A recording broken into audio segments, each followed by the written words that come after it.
Hello, everyone, and welcome to episode 23 of Scholarly Sidetracks. On a show made to showcase the wide variety of avenues a person can take after high school, as well as normalize all the speed bumps and detours we take, we welcome in Evan Sharp. Fans of Japan rejoice as Evan tells their tale of moving to and working in the land of the rising sun. How much of a turbo weeb world is it out there? Can an American get by without knowing Japanese? Will Evan had switched careers by the time this episode releases? I don't know. Stay tuned.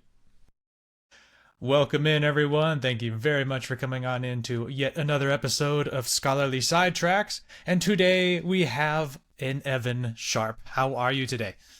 I am wonderful. How about you, my man? Not too bad at all. Thanks for being on. I'm very excited to have yet another Sharp on the Scholarly Sidetracks team. We're gonna get maybe the whole family one day. Or if you can get Dylan Sharp on this podcast, I will be very surprised. That's the golden fish right there. That's the big catch. If I can get Dylan on, I'll be so happy. Go through all three of the Sharp boys. That'd be nice. And so, for anyone who's listening and maybe doesn't know who you are, what do you do, and what makes you you? All right, I am currently in Japan helping to teach English. I've been doing that for about 6 years. My background is actually in software development. I have a degree in computer science, but I have been out of the tech field for quite some time. Cool deal. Was it something while you were in the tech field that led you to your current gig as teaching English, or we'll kind of work our way backwards? How'd you kind of land into that spot?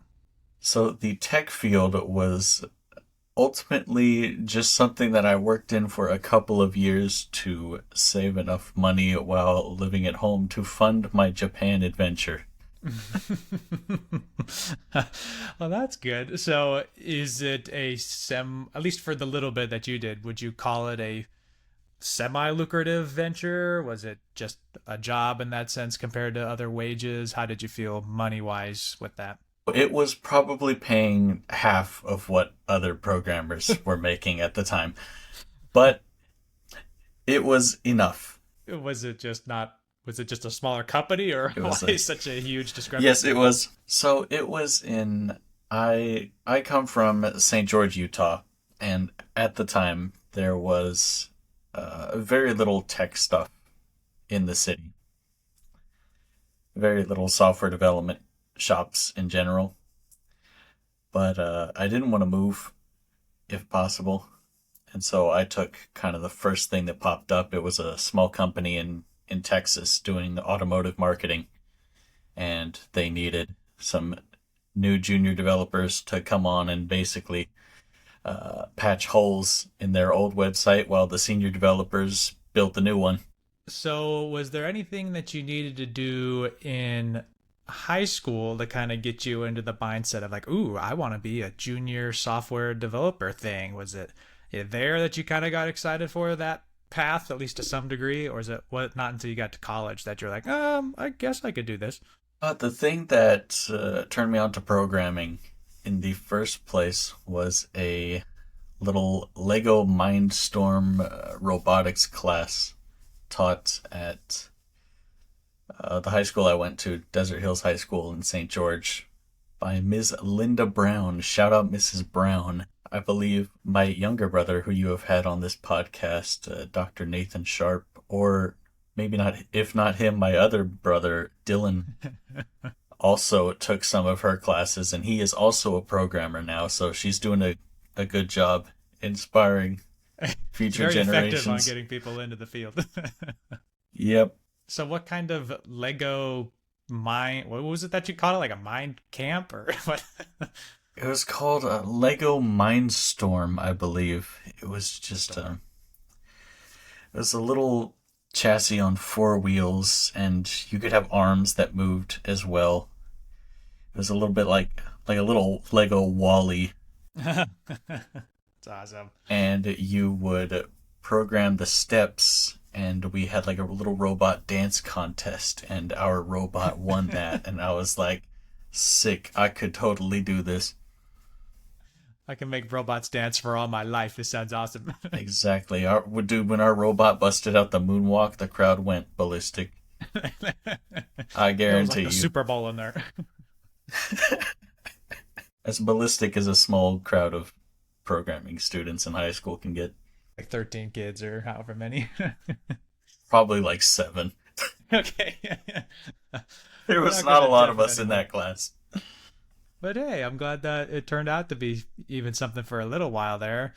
Was the, I guess, the track to get into software development in college a tough one? Like, do they have a kind of high bar as far as grades go? Was that even an issue for you, or you're already pretty smart, so it didn't even matter? Well, I'm flattered that you would think I'm smart, but You made a but robot okay. dance. That's So some smart. I made a robot dance. Okay, so I started thinking about college, and I end up just going to the local college, Dixie State University, which is now Utah Tech University. Classes for that are very difficult for a computer science degree. Also, just you just kind of have to pass for the bachelor's degree. You're gonna have to just So if barely you can make make it. It's that, good enough. if you can make that, if you can survive that and make the C minus cutoff, then you're golden. But oh my goodness, there's a couple classes in there that are gonna be a real doozy.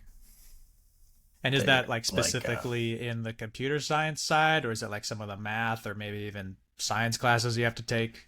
you do have to take a fair bit of math. I think I had to take all levels of calculus and multivariable calculus Garbage. Nice. Yeah. I just and physics, which we did program some rudimentary physics in Oh, some hey, of my classes. So the physics is relevant. sounds like a pretty hardline science degree. Yep, it's very scientific and it's a little more theoretical than something like there was a software development degree as well, which was also, I think, a little more the practical side of things, to going through the development process of from zero to a completed app or a completed web app.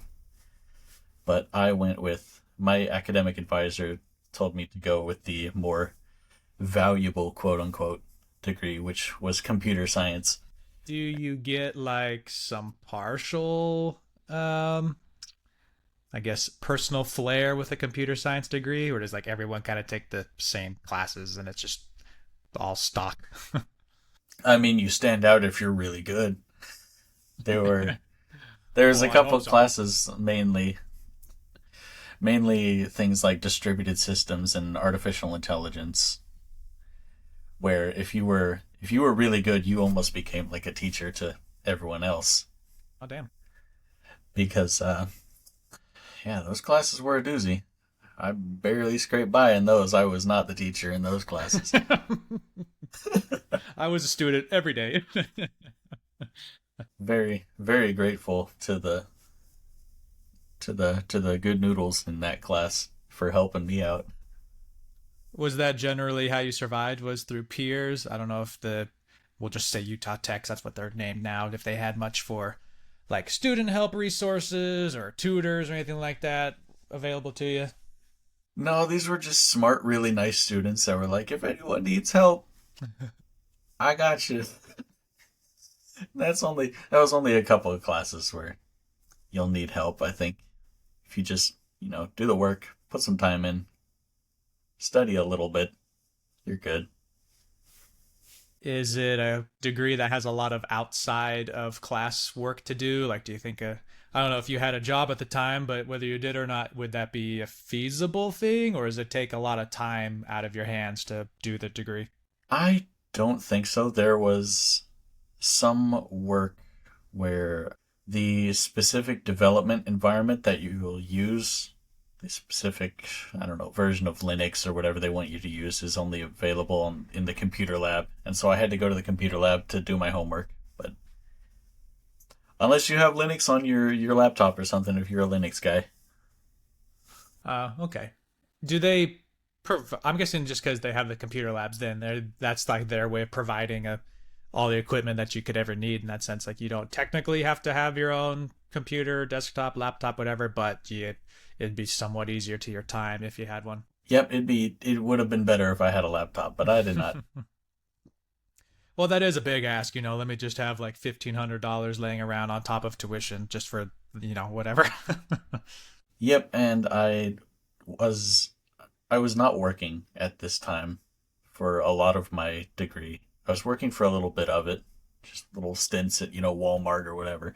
Well, hey, that's good. I mean, I've had two or three others that I think had at least spent some time at Utah Tech, and thankfully for all you guys, it was a cheaper school, so that made it a little bit easier to not have to worry so much about a career, because that's a big thing I've noticed for a lot of people when I was in school, that if you have to deal with full-time student and full-time job, life gets a little bit tricky because you have, there's not a lot of downtime to just exist outside of your, effort hours.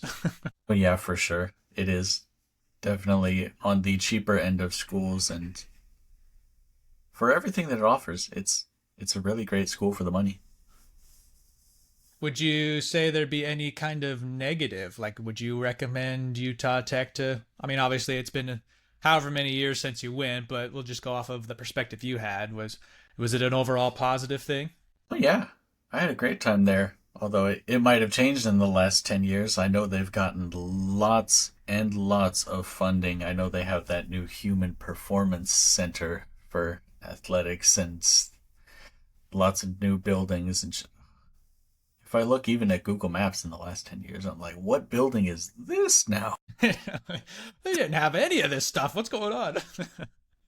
So if anything, it's probably gotten better. It's like doubled in size, but it has the same amount of parking from what it sounds like. Everyone's all upset. They're like, there's more people here and we got nowhere to put them. Oh my God, yes. There's the one negative with that parking. Parking could have been sketchy when I was there. And so I can't imagine what it's like now. I mean, that's all of St. George right now. There's just too many cars. I know, and the thing that makes me like batty is that they don't do any kind of parking structures. Like there's a little bit, but most of it's like just lots, and you're like, you can't cover that much ground in a town that keeps growing and everyone wants to be in, where the university is at. It's kind of the central part of town, and so you're like, you got to start building up or down, stop building out. Yeah, I don't know. Yeah, they gotta find whatever section of land near the school and just make like a 7-story parking garage. Yeah, just make a big old monster just for cars and it would fix it all. You get done with going to school at Utah Tech. You have your degree in hand. And was it somewhere like your senior year or before you officially graduated that you knew you were going to have the software gig that you had? Did you graduate first and then find a job? How did that transition go? Let's see. So I graduated. I was looking for jobs. I could not get anything lined up, probably because I had no idea how to write resumes or interview and was too stubborn to seek help with those. So I was still, I think at this time I was still working at Walmart. Shout out Walmart. Stocking. Yep. Shout out Walmart. Still stocking popping water. Which, Hell yeah. by the way, stocking soda and water, that's all the heavy stuff. That's, if you're stocking at Walmart, that's the first thing they put the new guy on to break him in. That's the heavy lifting. That's the gym time. But anyway, so then I eventually found, I believe it was, I want to say it was about it probably took me like half a year or so to find this little shop in town and get hired on with them. Was that was it somewhat dumb luck? Did you end up finding some help for your resume and interviews, or what? Oh no, I just found them on Indeed and kind of went in there, same as always. Gotcha. And the senior developer there was very kind and enough to hire me. I will say, but apparently, this company had a string of bad local talent in the past. They had thievery, a guy who had asked to turn his desk around so he could play World of Warcraft at work in secret. Ah, hell yeah. um, and so when just normal guy me comes along, he's like, "Thank God," and hired me on the spot. Please, yes. Well, that's And then good. I worked, yeah, and then I worked there for like a year and a half, maybe a little more And than that. did you leave there because you found something better, just didn't care for the job, or is that when the story transitions to Japan time? Yes, this is the transition. I was just working there for over like a year and a half. I saw this ad on because I had taken in college. I'd taken a basic Japanese course, and I think that class was more fun to me than any of my computer stuff. And so that was always in the back of my mind, and I'd always been kind of a weirdo that liked, Japanese games and anime and manga and stuff. So it was back And in college so when you got all excited for it. yeah, this was back in college, and so that thought was always in the back of my mind. And then, so I'm working at this company, and I see this ad that hooks people up with Japanese language schools in Japan, and that's supposed to Oh, kind of guide you into the world of Japan. And after you're supposed to go to college in Japan or get a job in Japan is kind of the aim of that program. And so I talked about it with my parents, and they now, to their chagrin, encouraged me to pursue this, because they were like, "Are you just gonna work this desk job for the rest of your 20s and just work away your 20s? That's so boring." you're like, no, I'm going across the ocean, and And they're like, all right. I'm like, you know what? I'm gonna go do this study Japanese in Japan program for a year and a half. I only studied there for about 9, 10 months, and then I started to worry about what I was going to do there afterwards. And so I started looking for jobs, and I was able to find almost immediately. Damn. And All so right. I quit that language school early. If you want to add anything to that before I go on to my current career.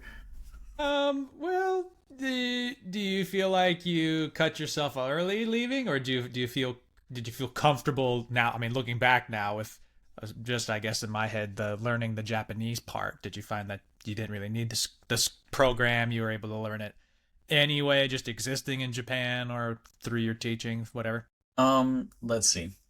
I think I was almost to that point. I probably could have stayed one, maybe, because it's split into 3 months, 3 month kind of semesters. I think I could have stayed for one more, might have been good, because I was at the intermediate, would have been going into upper intermediate level. Gotcha. And I think at that point, when it comes to foreign languages, I think if you can get to that intermediate point, you can teach yourself from then on out. Because at that point, you will have enough of the basics of the language down to where if you need to talk about something complex or someone needs to explain a word to you, you can understand their explanation. You know what If you can onomatopoeia means. understand, right? You want to explain to someone what onomatopoeia is, you just go, it's a sound word. And if you can understand that much, then you're good. Did you? I forget what it's called, but I know a friend of mine who did it for German. Something that gives you like I think was it ABC or 1, 2, 3 kind of ranking for like your language skill. Have you had to do anything like that to prove your Japanese knowledge? Right, that's the, what is it, the EU Common Framework something. They That do sounds the pretty close. ABC Yeah. grades. Yeah. But there is such a thing for Japanese. It's called the Japanese Language Proficiency Test, the JLPT. And that is that goes from level 5 to 1, 1 being the highest. I have not taken that test because the job that I am in does not require it. Oh, I was going to say, but I do have friends. One is working for the customs office over near the airport, and he has to have at least N2. He has N1, so he has the highest level. Nice. He's rocking. And so the English teaching job is the one that you got really quick. You said like once you started looking while you were in the program, it was like bang, here I am. Yes, so I say English teacher, but it is the official job title is ALT, Assistant Language Teacher. What does that mean? And so you join these. There's a few different companies. They do dispatch, which is you join this company, and the company has a contract with several boards of education in Japan. Like each city has its own board of education, and they are the client for this company. And then they will send us to help teach English at it's mostly elementary schools and junior high schools, although high school is possible in some branches. And so right now I am being sent to 6 different elementary schools, kind of on rotation. And I am just in there helping the kids speak correct sentences and write correctly, and mostly helping pronunciation, and to give the students an opportunity to use the English they learn with an actual foreign person. Yeah. That's really cool. Is it like a weekly rotation, every day, a couple days? So every week I have three schools, and that set of 3 will change, every semester, half semester. And so Monday, Tuesday will be this school, Wednesday this school, and then Thursday, Friday another one. And just to practice the little bit of Japanese I don't know, are you Sharp Sama, or what do they call you? Sharp Sama. No, no. No, I tried. They call me by. No, I'm like Sharp, Mr. Sharp. No, Mr. Sharp is my father. And so I always go by my first name, Evan. And so they call you Evan Sensei. Evan Sensei. That's fun. Evan Sensei, if you came here and did the same thing, you would be Buraisa Sensei. I'd finally get that second syllable I always wanted as a kid. And so how do you like the gig so far? Are you feeling like it's kind of your long term? Are you kind of now... You've been in it for how long now, you said? So this is my... Let's see, is this my 5th year? Or is it my 6th? I think I've done it 6 years. Time's starting to bleed together. 5-ish. Yeah. No, it'll be 6 years. And frankly, it is not a very high skill, high paying job, and there is very, very little room to go forward. At the risk of my company hearing this, I don't think anyone should be in ALT for longer than 2-3 years. Wow, okay. So what the hell are you doing twice as long? See, my whole shtick was when I initially joined the company, I was thrown way up north, probably like 6-7 hours north of here, where I currently literally, not am. like a metaphorical up north river or whatever. Yeah, no, I mean like actually the northern part of the country. Okay. Because those were the only positions they had available in that particular board of education up north. And I didn't like that. I wanted to stay where I initially was, which was Kobe. Kobe. Rest in And peace. rest in peace. Send it up to Kobe. Anyway, so I didn't like up north, and I'm like, hey, can you transfer me back down south where I was? They said, how about halfway? And so I tried to, and so I was able to transfer, and then I'm like, no, I'm still 3 hours away from where I want to be. And so then I transferred again, and so I've had to stay at the same company, trying to transfer every year or two, slowly working my way back down to where I wanted to actually live. But So now you I'm are here. now in Kobe. Okay. No, well, close to Kobe, probably like 20 minutes away by train. And you chose Kobe off of like the culture of the town, strictly like a climate thing. What makes you excited for there? Oh, so when I was looking at these language schools, there's lots of different locations. There's Tokyo, there's Kyoto, there's Osaka, but the one I eventually landed on was Kobe. And at first I thought like, this, the only thing I know about this place is the beef, Kobe beef. Hell What yeah. else is there to That's like? all they What got. else is there to do? It's like I don't know what the heck this city's about. Hmm. It turns out Kobe ended up being one of my favorite cities in Japan because it is it is close to Osaka. It's not even a half hour from Osaka, which is the second like largest metro area in Japan after Tokyo. Okay. And the city itself is I think it's about 1.5 million people, and so it's also a very sizable city. And it's geographically laid out very nicely. And there's the Roko Maya mountain range alongside the city, kind of tucking it against the Bay of Osaka. And so you have the mountainside and the ocean side, and the city itself is kind of a long strip. It's like a little bit like that line city they're trying to build in Saudi Arabia.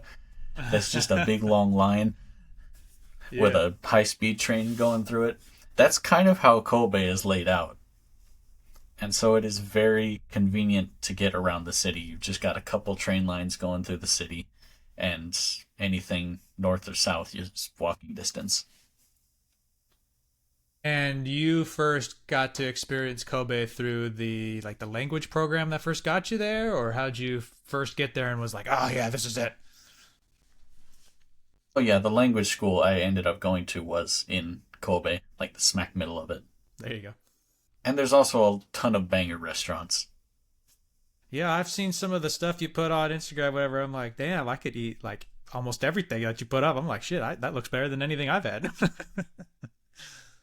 But yeah, the food there is great. And if you can't find it there, you can go like 25 minutes to I think it's east to Osaka. To Osaka, and Osaka's like the kitchen of Japan. Like Mm. you can find any manner of delicious anything in Osaka.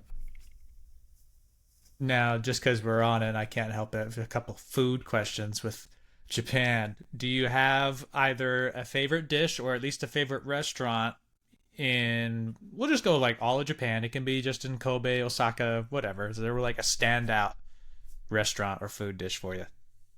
Oh boy. Um, so I'm a weirdo who does not like hardly any seafood, and so most of this country's cuisine is absolutely wasted on me. But restaurants like a very a very Japan thing that I do enjoy is yakiniku, which just means grilled meat. You basically all your friends, like four of you, gather around a little grill in the center of the table, and you just grill your own meat. And they give you like sauces and you know, wasabi and whatever you want to put on them. And Hell yeah. there's there's any number of those there in places like Osaka where you can get that. It's not any particular restaurant, but just high Vibe. higher, I will say, higher end yakiniku probably set you back, I don't know, like 40, $50. But It's not the worst thing ever. That's up there, but that It's doesn't not. kill me. Yeah, it's not bad. I remember me and one of my friends. He was coming to Japan for the first time, and we found one of those places. We were whisked away up a secret elevator, like down an alleyway, up to like the eighth floor of some building.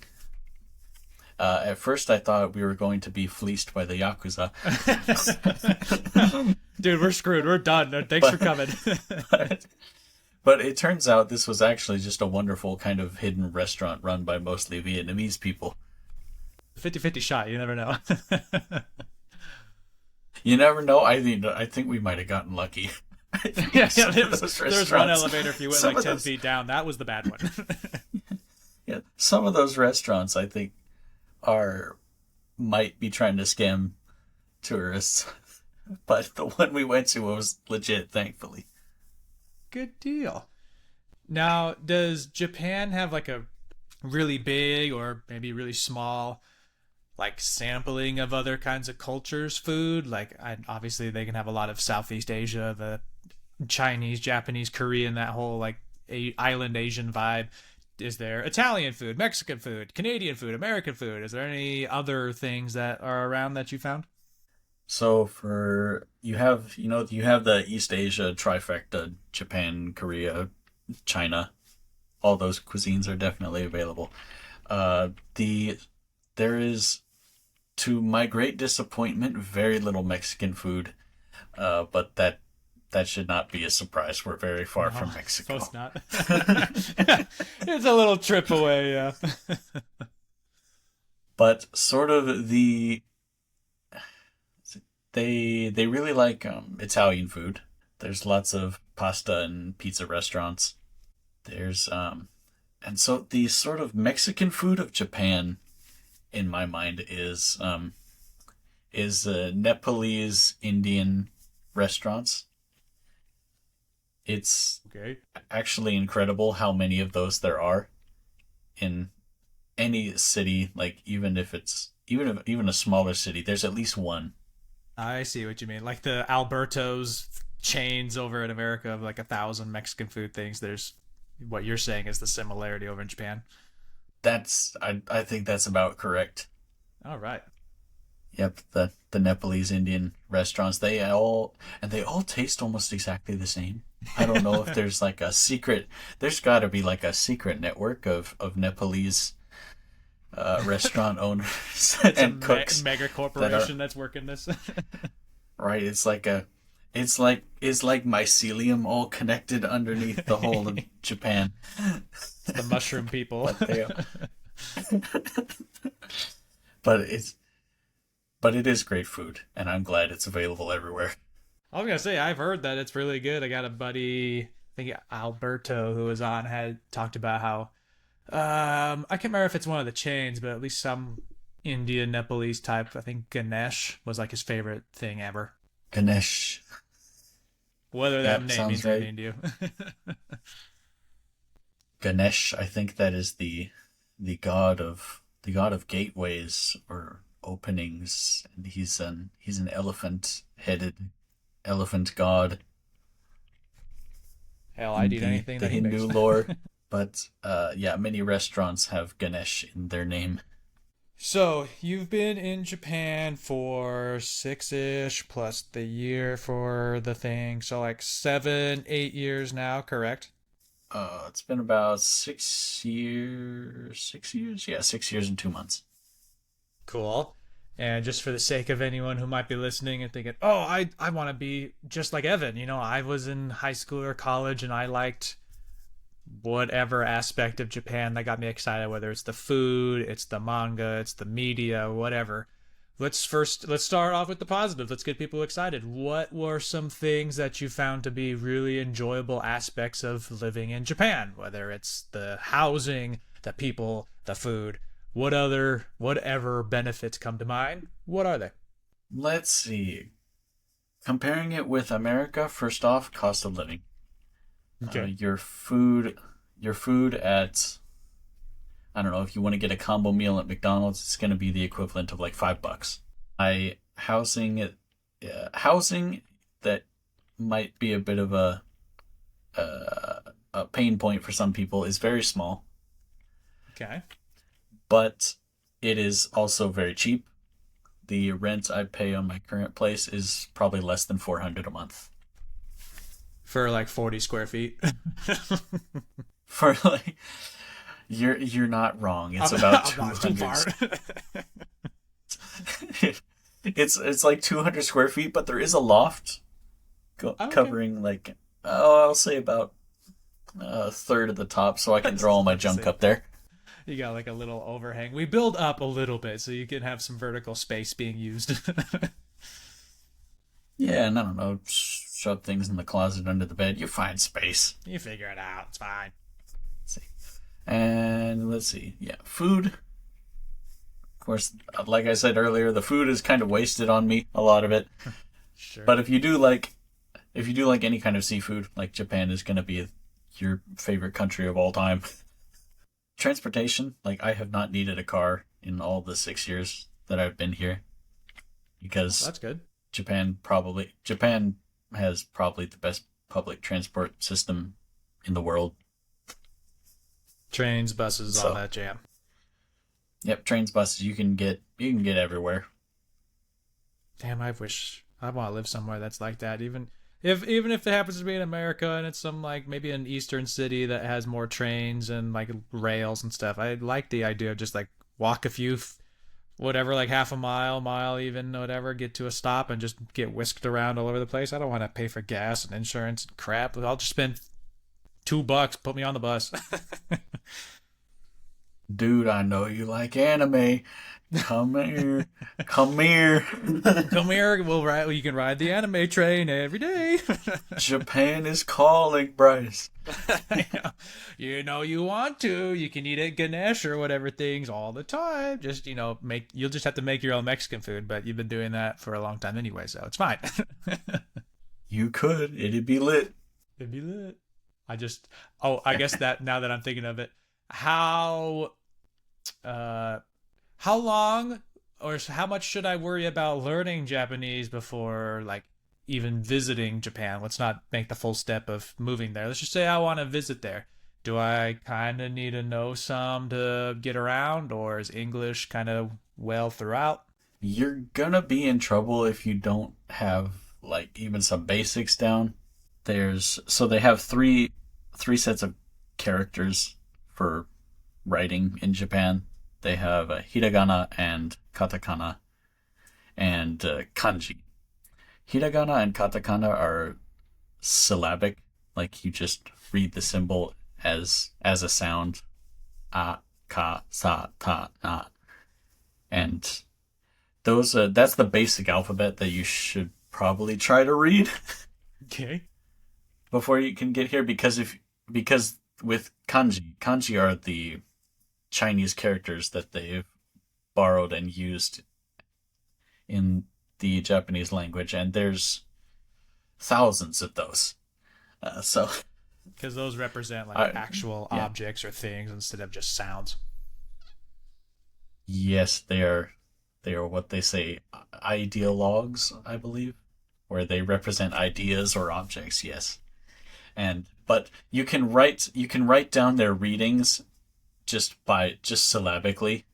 Like if you see a symbol like you've never seen this Chinese symbol before and you're like, what's this? They can just write it down in the hiragana, the basic syllabic alphabet. A, ka, aka. Yeah, the basic alphabet is what they'll use to break it down for you. And so it's kind of like I said earlier, you have to know enough of the basics to where people can explain the hard stuff. That way they can come down to the toddler that is you and be like, it's okay, buddy. It's just says you can get potatoes here. Hmm. Although I will say there were students, myself included, that just had the basics, or maybe didn't even have the basics. That because I went through a language school, which can be very good, I think, to kind of force yourself to focus and get the basics down. There were students that were at a very low level of Japanese who did succeed here. Oh, I thought you were going to say, yeah, there were some that didn't really know anything, but they just stuck around with me and I translated for them. No, no, no, no, no. There were some that did not succeed, mind you, but you can. It's a tough time going outside. You won't die, but you won't know where you are. Right? I mean, and there's a lot of situations where you're not really gonna, need Japanese because, for one, if you go to Tokyo, uh, I recently went to the Tokyo area for the first time with the friend of mine that I mentioned earlier, and I was shocked at the amount of English that you're able to use in Tokyo because my friend would just walk up to the counter and be like, "Hey, can I get this, this, and that?" And they'd be like, "Oh," they'd be like, "Okay, do you want a bag? Do you want just normally in English?" And I was like, "Wow, that's What the hell's going on here? because because living outside of Tokyo, it's very different. Ah, okay. The So there's the kind of level of two English is mentalities. not the level of English is not quite that of very international metropolitan Tokyo. Is there a lot of discrepancies between, like, I'm not sure how much of the like American stereotype of Japan is maybe just Tokyo? Is that something to that you've maybe noticed that a lot of people when they think about Japan, they're actually thinking about Tokyo and not the rest of the country is kind of different or anything in that vein? No, you're definitely right. Japan equals Tokyo. even even even in Japan, it feels like that. Because everything that's everything that goes on, all the events, all the concerts, everything you could want to go do or buy is in Tokyo. It's central to everything. Yeah, it is.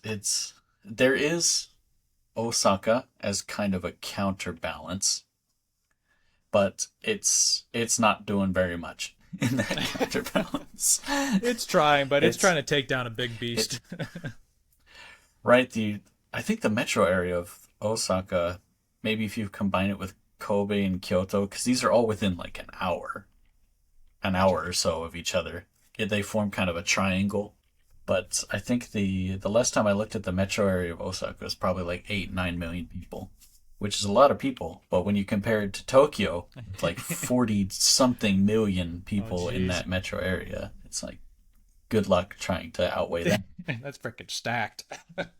And I can't remember. I still think Tokyo metro area is probably the most populated metro area in the world. There's probably somewhere in China that beats it now, for all I know. But it's Tokyo did have it very for a time. Yeah, I think I have that in my head too. Of that, it's probably it's top five without a doubt. It's just whether it's dancing around one, two, or three. yeah, it's crazy. And then so yeah, mostly for tourists, it's gonna focus on Tokyo or Kyoto because Kyoto is the old capital and that has all of your old, very famous shrines and temples and things that people want to come see. Is there a lot of, I guess, talking about like population density? Is like all of Japan pretty much covered in towns and cities? Are there still like open wilderness, whatever that looks like, whether it's mountain ranges, flatlands? Is there open, no people, nature reserves kind of things still on the island? There's a lot of it, but you can't reach it because it is all just mountain. Uh, you It's gotta really it's dive into all that. mountains that are too steep to build on, and they're just completely forested. Like you could not walk. I don't know Gotcha. if you could walk through the wilderness of Japan because it's just so thick. Yeah, basically, it's very cleanly split in between the wilderness mountains and the flat places where people live. Pretty much everywhere flat, every single valley is filled with people or rice fields. We got that shit And covered. so exactly, it's like if you look at Japan on a map on Google Maps, it looks like just rivers of rice fields or concrete through every available valley on the island. That's funny shit. Like we got this is what Japan looks like. We're not gonna screw with trying to build on mountains and stuff. Where we are, this is it. Hope you like it. I think it's great. So if you're looking for wilderness in Japan, just just go in the mountains. There's nothing really out there. Trekking. And get trekking. It's so then with maybe some parts of that was negatives to people, like how you mentioned the smaller apartments, and maybe if they don't like seafood, they won't love every single thing that's there. But are there any like standout negatives or things you didn't expect once you got moved out that you're like, oh, this is actually something that I kind of have to worry about, or it's kind of a pain sometimes? Is there anything like that you've experienced? For anything, there could be a good amount of bureaucracy with the paperwork and things. Like anything, like every time you move into a place, there's paperwork to be done at the local city office. You have to go there in person and get your address changed and get like a piece of paper that says like I live here now, and then you have to take that piece of paper to the bank to show them that your address has changed and that your visa is refreshed for this amount of time. And if you don't do that, then they won't let you take out more than like a small amount of money at the ATMs, which you need, because there's a lot of cash payments still. It's not like China or probably America these days as well, where everything is paperless. Like, who the heck uses cash? Yeah, it's kind of dying off a lot here. Right. I noticed my brother paid for almost everything with the chip in your phone that like is connected to your wallet, like e-wallet, yeah, with all your cards. Those kind of pay everything with your pay everything with the chip in your smartphone. And soon the chip in my head. Soon the chip in your head. I just donked my forehead on the little thing and then bing, it paid.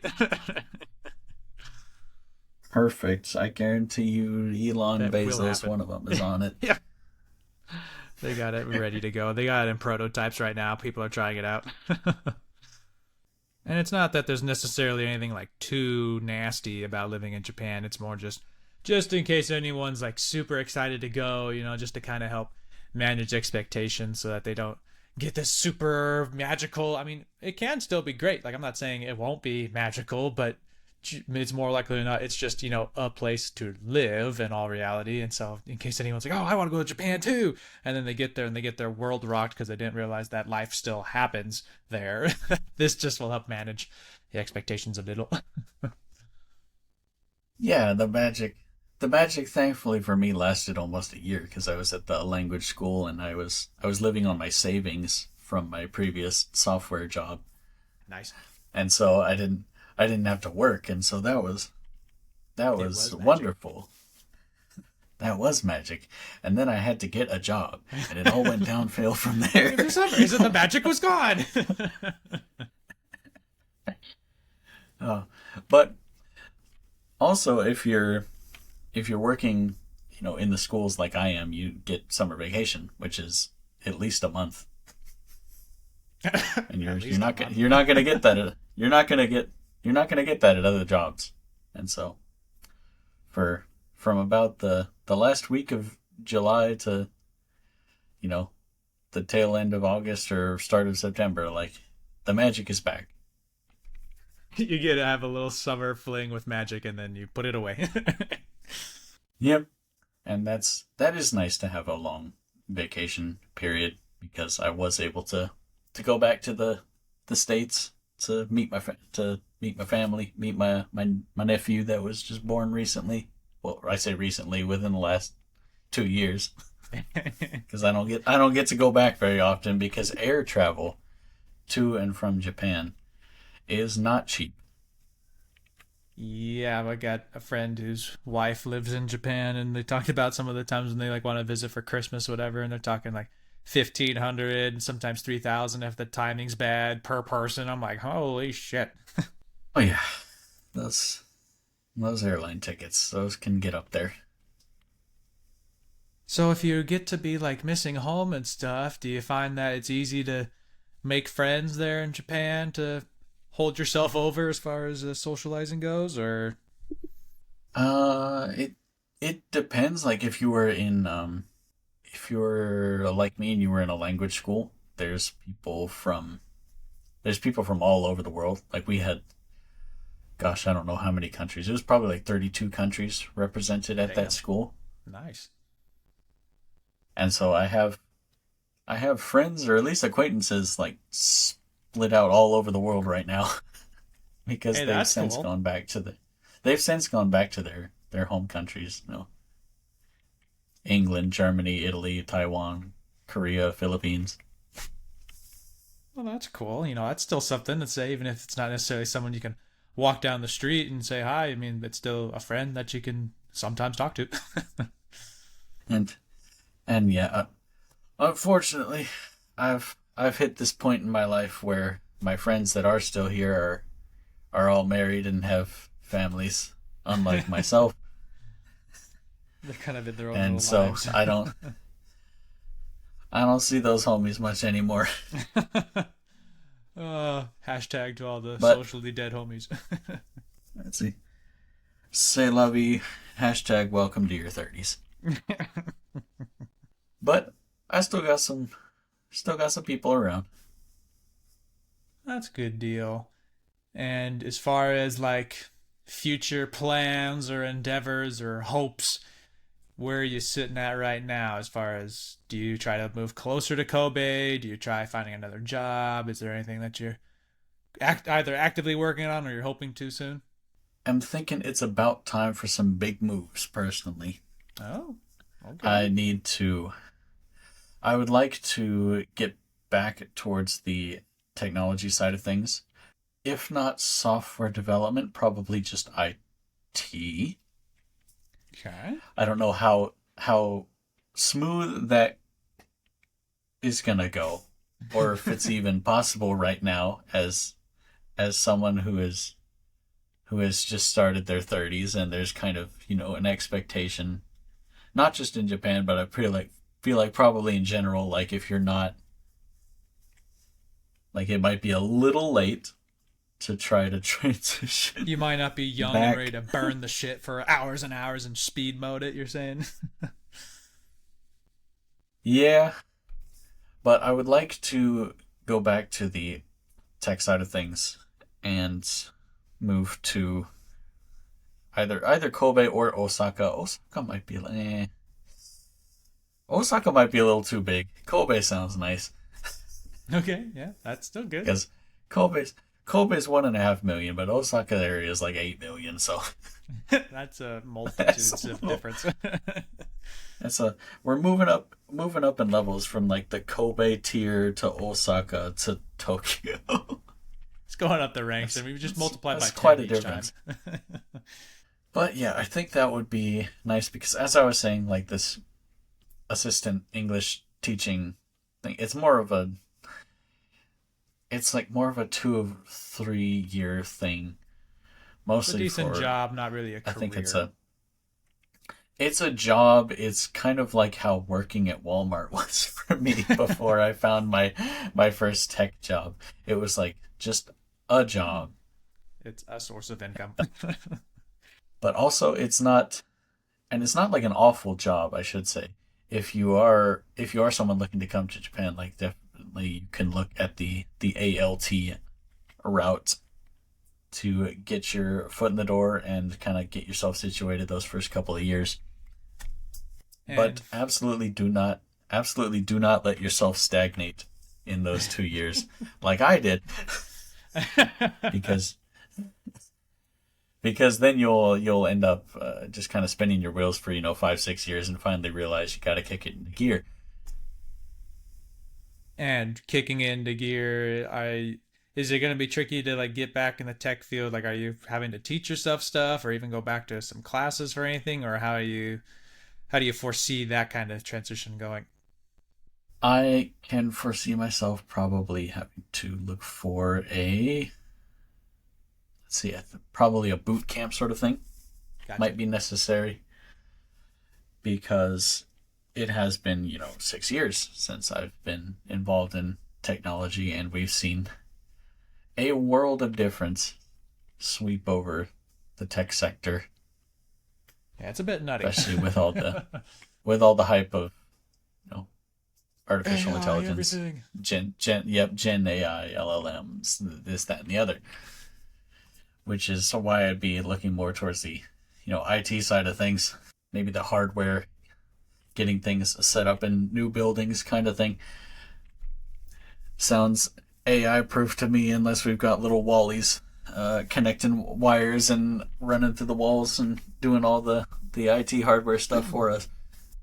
I mean, that's not dumb. I mean, your first part, the Wally AI thing is dumb, but that's, even if there is really nice advanced, well, I shouldn't say nice necessarily, really advanced technology that's out there in the world, that it takes a long time for things to trickle down. Like, how many times are you in like at least in America, like how many times are you in an elementary school and they have like the worst audio PA system in the world, and some dude still has to go in and do whatever works. So, there should still be people to do the hard line work. It's not always going to be the most advanced thing. They're like, well, it's from World War II, but it still turns on, so we'll keep it. Right? Yeah, it's been a while since I've seen a projector in a school. That's a good point. There's not too often that. No, I mean, not a projector. What are they? The overheads. Overheads. The ones that get wheeled out, whatever, and you can see their hand blocking everything. Yeah, you wheel them out. You wrote everything on a transparent sheet, and Yeah. it would shine the light through and send it through a mirror to project it onto And the the wall. colorful little geometric shapes you'd use to show stuff. See, we know we're old. Our birth year starts with a 1, we know. But yeah, so looking to try to make some change, or who knows where I'll end up. I just know that my current career is not the path. It's not the forever spot. But hey, that's good that you've, for lack of words, woken up and realized that. I mean, yeah, 6 years might be a little while, but at least it's not like 20 years in when you're like 40 or 50 and you're like, I want something else now. And that could be, still possible, but it could be a shit ton harder than trying to do it now. Oh yeah, but I could have started this a couple of years ago, but Oh, well. Well, Next better time, late than next never. time in life, you'll do it. my next reincarnation. I'm going to be a go-getter. Exactly. My next reincarnation, I'm gonna get serious. But first I need to walk out into the street outside and get hit by a truck, That's like, let's just go, let's skip a step. That's going to take me, I die today, and then it's going to take 20 years to get back to where I kind of am. So let's just go. Please, no one Exactly, listening, I'm gonna go do out. that. Absolutely do not do that. You are not going to get... We you're not cannot going to get, guarantee as your they say. reincarnation is going to go well. Right, your reincarnation is not going to go well. You are not going to get, as they say, isekai'd to another world. Isekai'd? Where everything is... Yeah, isekai, it means other world, basically, and it's like the big genre in Japanese fiction right now. Someone... You die, or just through mysterious circumstances are transported to a fantasy or video game world. Oh, that's right. That time I got and you just- reincarnated as a vending machine. Yes, I have not seen that one, but that is... That vibe. There's lots of ridiculous ones like that. I got reincarnated as a vending machine. I got reincarnated as a little level 1 slime, but this slime can absorb all the skills of every monster it sees and becomes like the god of this realm. Naturally. I could be you one day. Or I get reincarnated in a fantasy world with my smartphone so I can look up everything and be a genius in this new world. But anyway, that is not going to happen, and I need to reincarnate now into my current self, but smarter. Hey, that's a fun way to think of it. Like, just like, why you don't have to die to reincarnate. Just be that part of the person now. Just start working on it. Enlightenment, exactly. Are you the Buddha now? It's that easy? All right. I'm floating out of my seat right now. I have achieved Satori. I'm Well, it's an honor to have you on headed the off show. to the headed off to the local temple. Naturally, yeah, that's where I expect you. Like, he said he was going to move, and he's moving. So, we got to ask the big things, the two big things that aren't that scary at all. Just dramatic prefacing. The first one is you get to have one redo to your life, whether it's tiny in that you would, hell if I know, maybe you would have gotten a loft that has 250 square feet instead of 200 because you just wanted that little extra space. Something huge, like maybe the idea of you just, only doing the language school, or not the language school, the language teaching for like 2 years, whatever. If there's anything from high school today that would be like your main, I would have changed this, or if I was someone that's in my similar shoes, this is what I would tell them to kind of not necessarily avoid what you've done in life, because let's not say that you have the most negative life ever, but if it saves you time, effort, or money, is there anything that you're like, I would have done this? Oh boy, I can think of several points in my life that would have made my life much more efficient. Because as the firstborn in my family, I was very much the experiment in how to send a kid to college and build their future. Hopefully it works. We got like a B on that. we could have gotten an A if we did a little more research. But okay, I think the thing I would change is I would have stayed at that language school for maybe another semester or two, because that was probably the most fun year of my life, I will say, was meeting this huge international friend group, and just we're all living it up in Japan.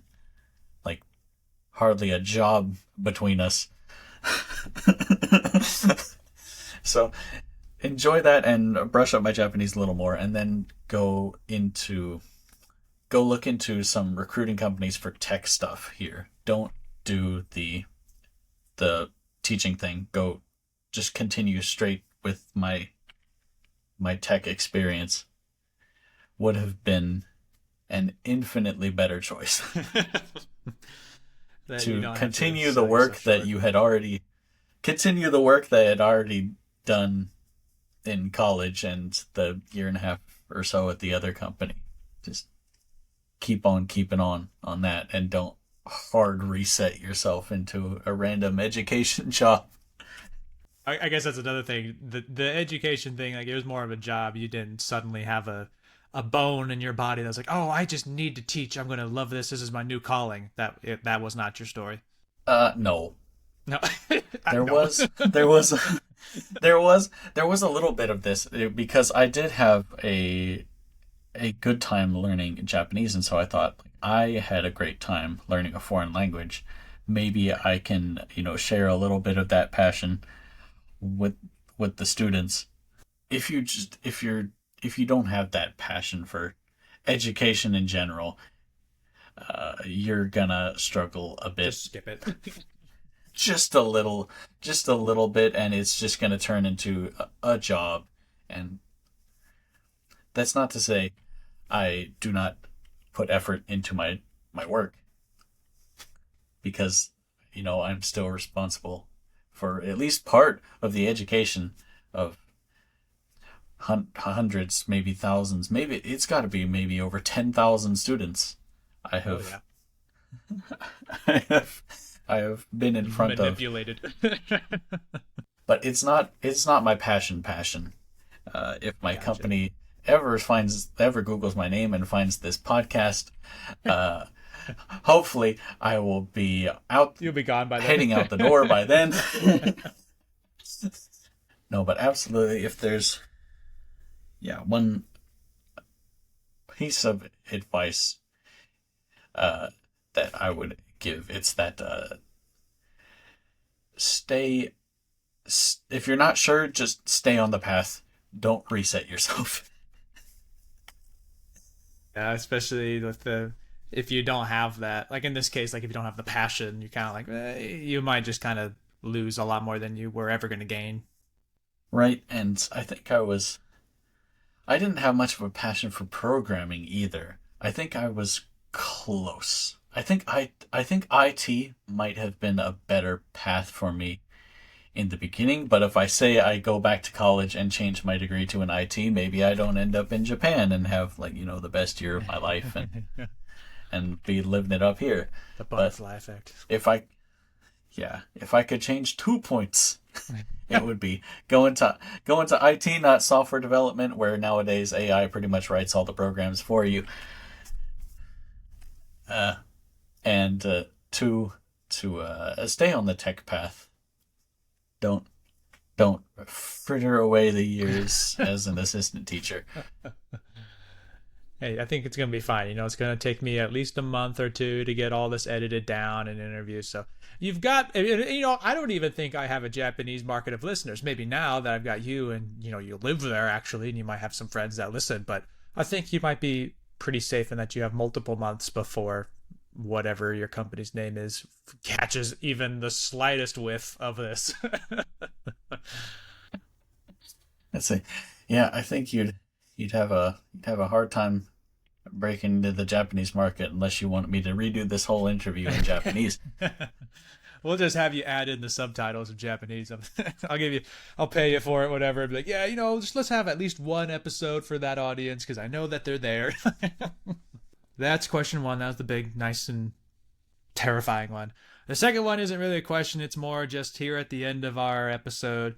I want to make sure that every guest has a moment to where I stop talking and you are allowed, whether it's 30 seconds or even 30 minutes if you suddenly get real chattery, of unfettered whatever. Whether it's some little story you want to tell us about your college, your school, your Japan, your whatever, another chance to give advice, tell a joke, or literally just say, thanks for listening, goodbye. Is there anything you'd like in your soapbox moment here? Oh boy, let's see.